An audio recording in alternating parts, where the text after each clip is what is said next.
जय जगन्नाथ नमस्कार good morning all everyone. I am Bangalore electricity famous है वाला उड़ीसा फ्रॉम भाई। देखो सुबह सुबह पूरा नाश्ता तैयार है। मतलब बेंगलुरु की जगह में मतलब 6 बजे किसी का नाश्ता तैयार हो सकता है, बट मेरा हो गया है। सुबह थोड़ा उठ के थोड़ा हार्ड वर्क करना पड़ता है, बट क्या करेंगे चल जाता है। करना पड़ेगा ना, पैसा कमाने के लिए करना ही पड़ेगा। देखो ये हमारी दोस्त आ गया। देखो अच्छा दोस्त है, बुलाएंगे तो आएगा, बट वीडियो बनाने में टाइम वेस्ट हो जाएगा बोल के हम नहीं बुला रहे हैं। तो बुला लेंगे भाई। गोटे कथा आंस देखियो मु गोटे आगुआ सन्देह दूसरी सत हो प्राय। देखियो बर्तमान जिओ सिम चलुची, आउ सब सिम प्राय एयरटेल को एयरटेल भी कम कम चलुचे, आउ सब सिम प्राय बंद।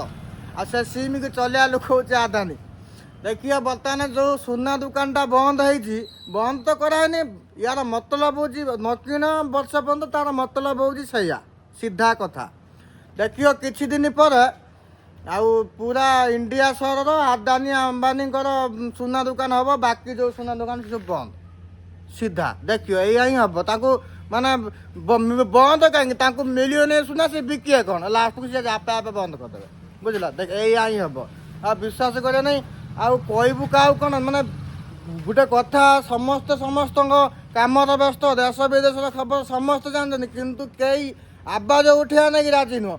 आ जो लोकटी आवाज उठाऊँ ता रंग छाड़ी हो माने किसी ना कि प्रेसर पकई दबा दौरान सी चाहकी भी किसी कर। आउ गोटे कथा जो विजय थलपति जो नुआ सीएम होती तमिलनाडु, देखियो सी भल लोक किंतु सी भल कम करने को चेष्टा करुने भी रुकीदेवे, एटा ग्यारंटी। एटा मुझे कहूँ दिन ना दिन देखियो एटा सत हम ही हम। जय श्री राम।